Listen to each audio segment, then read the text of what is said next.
Thank you very much for the very kind introduction. We could have kept that shorter, but that's okay. Thank you. I will talk about some of the technology option challenges of compressing hydrogen. I mean, everybody's talking about the hydrogen economy, decarbonized energy economy, and all that stuff.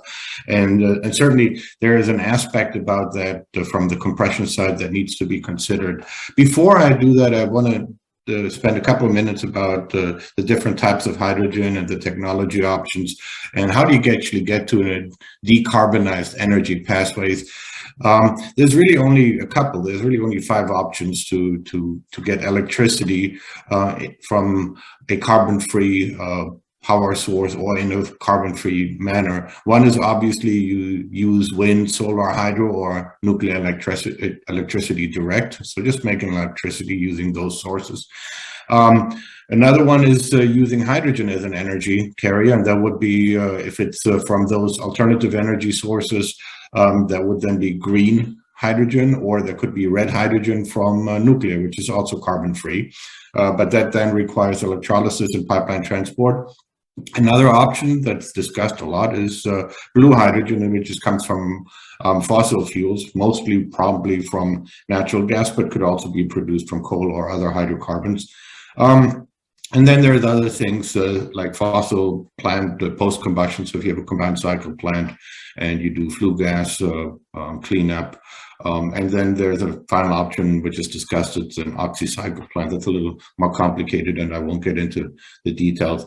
The important thing is that for the last 3 options, you all require carbon capture. And I'm going to talk here about hydrogen, but always keep in mind that you also have to do something with the CO2 if you go with these blue hydrogen or other or post-combustion cleanup technology options. I'll talk a little bit about the hydrogen economy. There's really 2 directions here. One is green hydrogen, which basically says, okay, we're going to use hydrogen as an energy transport medium and an energy storage medium. And I'll talk about this briefly, electrolysis is very expensive. And making hydrogen and then converting that back into electricity has a relatively low round-trip efficiency of less than 40%. So that may not be the best way to get to hydrogen cost-wise, or you may as well just use the electricity from your green hydrogen and store it in some other manner, batteries or mechanical or thermal storage or whatever. And then there is blue hydrogen, which is basically hydrogen derived from a fossil fuel, and that's primarily methane, nowadays steam reforming, but it could also be partial oxidation gasification. But you again have to keep in mind, for every kilogram of hydrogen that you're producing, you're also producing about 10 kilograms of carbon dioxide, depending on the process, between 7 and 10 kilograms of carbon dioxide, which you have to then capture and sequester somehow. And that's possible, but it's something to consider. But if you really look at the economics between blue hydrogen versus green hydrogen, and I don't want to get into too much detail here, but what you will easily find that is, even if the electricity is absolutely free, costs you nothing, for green hydrogen, blue hydrogen is still about 3 to 4 times cheaper than green hydrogen because of the very high cost of the electrolysis process, and that includes the carbon capture and sequestration costs. So if you look at that, there is really no reason, if you are interested in hydrogen, to go with green hydrogen when it is that expensive. Green hydrogen can just not compete against blue hydrogen. So when we're talking about a hydrogen economy, and if you really want to build a hydrogen infrastructure, we're probably going to have blue hydrogen dominate, so hydrogen derived from fossil fuels dominate for the next 15, possibly 20 years, because we also do not see that the cost of electrolysis will come down significantly. But that leaves you then with the question of, okay, what do I do with the hydrogen? Do I transport it? How do I transport it? Where do I make it? And all that stuff. There's really, on the hydrogen side, there is 2 options. One is you blend the hydrogen into an existing natural gas infrastructure. There's natural gas infrastructures throughout the world, in North America, Europe, and Asia. It's really no problem. It's there. And so then you say, okay, I'm going to take 5% hydrogen and blend it into existing natural gas infrastructure. But there are challenges. For power plants and for industrial users, that's probably not too much of a problem. You can adopt your equipment to run with a little bit of hydrogen. But if you put, especially in North America and Europe, if you put hydrogen into a natural gas infrastructure, you will end up mixing it and getting it to the point where it will end up behind the city gate, meaning that hydrogen will be everywhere and it will go to places where you do not anticipate it, and it will certainly go into the domestic distribution. And that's where there is significantly risk, because a lot of the domestic appliances that people have in their homes, they're not ready for any amount of hydrogen. And so that is a very, very high risk strategy. The other option is obviously to develop a new hydrogen distribution network with new pipelines and compressors, etc. But that is a significant cost. I mean, you have to have a completely new hydrogen pipeline network. Compressing hydrogen, as I will discuss, is very challenging. It's very power intensive. It's not easy. It's expensive. So there's two options, and neither of them is a really good option. One is to blend the hydrogen into a pipeline with the risk of severe problems with hydrogen going everywhere, or pure hydrogen transport, which is going to cost a lot of money.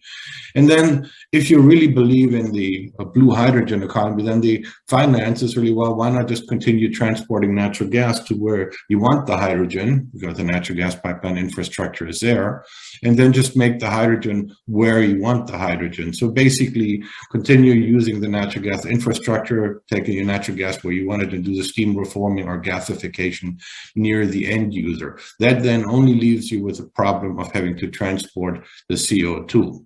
So you end up really with three value streams here. One is natural gas, hydrogen, and carbon dioxide. So you have to worry about all three of them.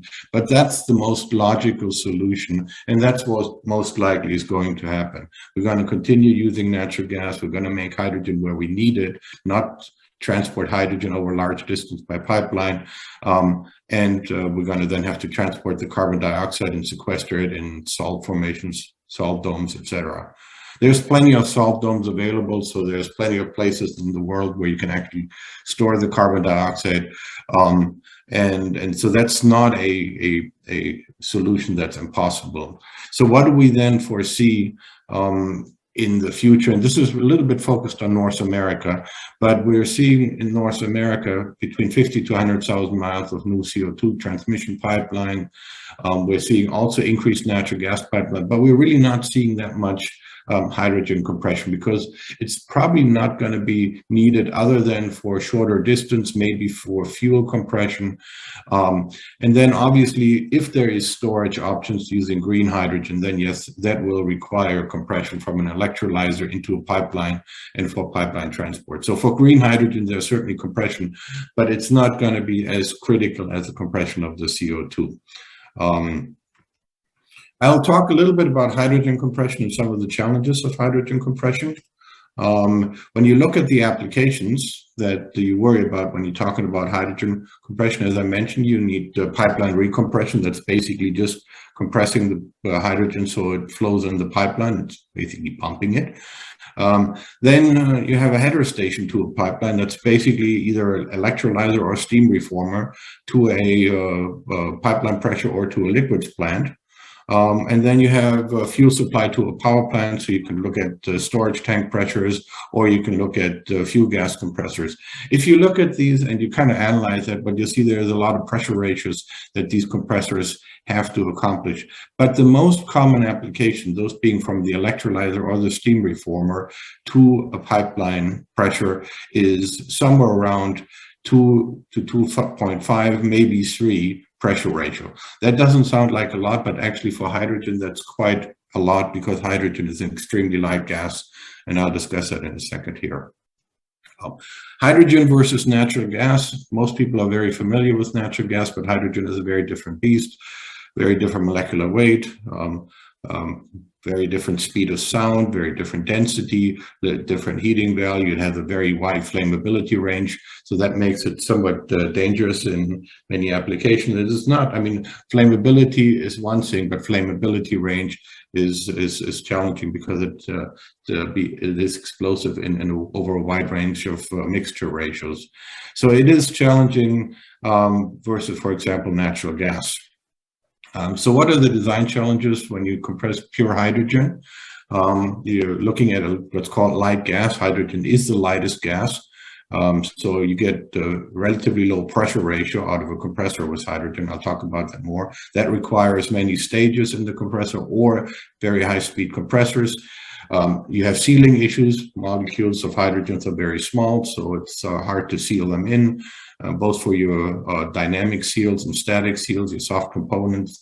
Hydrogen likes to get into these plastics and polymer components, and there you have explosive decompression, bubbling problems.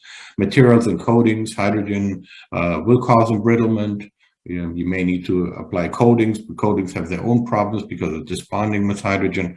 So there's challenges of that. And then, as I mentioned before, safety, the explosivity and the very wide flammability range of hydrogen is challenging. It's a much more dangerous gas to work with than other gases.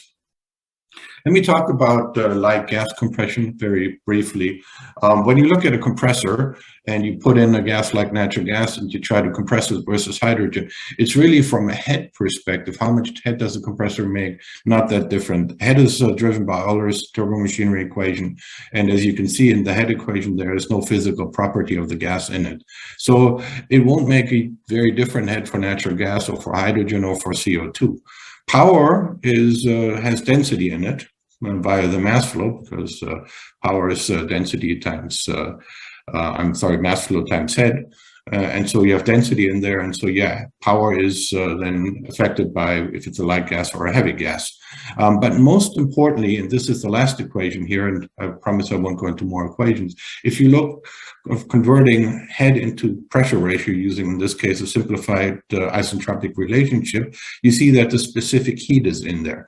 And hydrogen has a much, much, much higher specific heat than natural gas, which means you get a much lower pressure ratio for hydrogen than you get for natural gas or CO2 for the same amount of head. What does that really mean?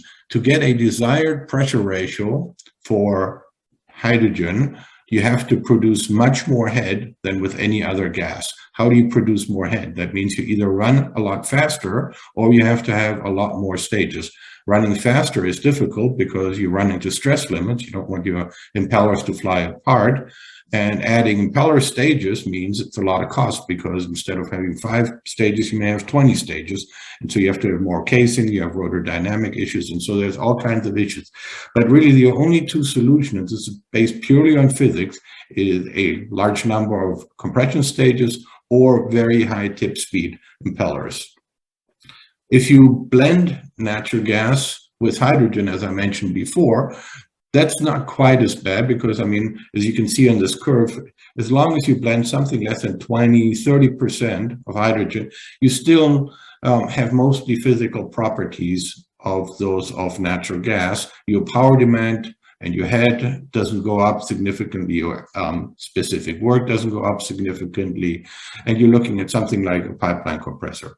Once you get into higher concentration of hydrogen, 40, 50, and 60%, then your isentropic work or specific work goes up significantly. Then you look at longer compressor trains, and then your physical properties are more that of hydrogen. And then, as I mentioned before, once you get to pure hydrogen, you're really looking at a fairly complex compression process. So from a thermodynamic perspective, blending hydrogen into natural gas for transport sounds ideal, but as I mentioned before, it poses some very significant challenges from a safety perspective, because that means you're going to get hydrogen everywhere in your distribution system, including in the domestic distribution system, and no appliance in the world is ready for that. So that's probably something that is fictitious thinking and not going to happen, although it sounds nice.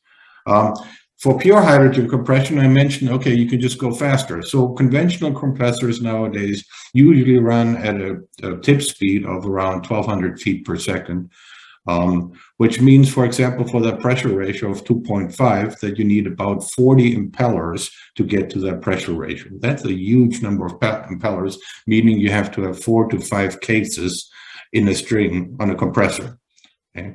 If you double that speed to something like 2,400 feet per second, okay, let's just make that impeller run a lot faster. For the same pressure ratio, you can do that with 10 impellers, which is still a lot of impellers, but you could do that in 1 or 2 cases. Now, because you're running faster, you'll have rotor dynamic problems. So you need probably shorter shaft, and so you probably still require 2 cases. But it certainly is a much more attractive option to run very fast. But what are the high-speed compressor challenges? Obviously, materials. You have to have very strong materials because you're going to have very high stresses. You have seals and bearings. You want to run at 60,000 RPM, you need dry gas seals and bearings that can actually run at 60,000 RPM. And finally, and probably most important, you need a driver that can run there. Most electric motors run at 3,600 RPM, 1,800 RPM, 1,500 RPM, depending where you are. So you're not going to need a gearbox or you need a high-speed motor, but in pretty much all cases, you'll need a gearbox. I've now said a lot of stuff about how difficult hydrogen compression is. I do want to say that Elliott, the company I work for, we've been making hydrogen compressors since 1955. We have over 100 hydrogen-rich compressor trains operating right now. So it is all doable. I just want to make sure that people understand the challenges of it. We have hydrogen compressors out there. We know how to do them. It's just very, very challenging, and it's not something very trivial. I mentioned before, you need to worry about materials. Your common steel materials, number one, suffer from embrittlement, but they're also not strong enough. So you have to either go to lighter materials because it is a strength to density ratio that you worry about, not just the strength. So you need to either go to stronger materials or lighter materials. And so you can go into ceramic materials, you can go into aluminum, or we're also looking at continuously wound carbon materials, so basically an epoxy matrix material. In the short term, most likely aluminum is the most probable solution for hydrogen applications. But some people say titanium, but titanium has a lot of embrittlement problems, so there's a lot of challenges with that. If you have embrittlement, you can apply coatings to limit basically the hydrogen going into the base material surface and causing embrittlement. But remember that any coating after some time will come off and basically will flake off or bond off, debond, and you will end up with having the same problem in the long term. No coating lasts forever. So coatings are really not the answer to running at a high speed. They're an answer to make your compressor last for a longer time, but they're not the answer to run at a higher speed. If you go to high speed impellers, you're probably going to need open impellers. You can't have closed impellers, or you're going to have to go with very large diameter impellers. And again, here's just some drawings, but these are considerations. You really need to design then very high head, very high stress impellers for these applications. A more conventional solution is to just say, okay, we're not going to go high speed because the high speed impeller technology doesn't exist yet. And basically all manufacturers are working on these high speed solutions that I've mentioned before, running impellers somewhere around 2,400 feet per second. The problem is that everybody's working on it, but the technology really doesn't exist yet. We don't have a lot of experience with these very light materials such as aluminum. We don't have a lot of experience with these very high stress impellers. We don't have a lot of experience with seals, bearings, drivers at these speeds. So at this point in time, the high-speed hydrogen compression solutions are probably still somewhat in the 5 to 15-year range away, depending on how complex you want to make it. And so a more conventional solution is basically just use a bunch of conventional centrifugal compressors. And so this is, for example, our FlexUp compressor, which uses 4 conventional compressor, all proven technology, on a single gearbox. There's a bull gear in the middle and 4 pinions on the outside, which means you can optimize the speed of all compressors to be aerodynamically ideal. You can intercool them in between. You can run them in parallel and series. So it gives you a lot of flexibility while minimizing the footprint of the solution. And all of that is technologically available. Remember, you have about 40 to 50 impeller stages in here, so it's not a cheap solution, but it is a technologically available solution. I have to go a little faster here, but I do want to show that I have a little case study included here. This is a 15,000 RPM solution. Would require about 7,500 horsepower, pure hydrogen, and it is a typical pipeline application, feeding into a pipeline from something like an electrolyzer or a steam gas, from gasification process. So from about 360 psi to about 1,000 psi, 2.78 the pressure ratio, which is kind of the limit of where you can go with this. So it is a demonstrated industrial design, works for pipelines, and it is available right now. So there's not a lot of new technology in it. And as I said before, everybody's working on the high-tech, high-speed compressors, but those are still several years away before they become available. And with that, I conclude my presentation. I'd be happy to take any questions or anything.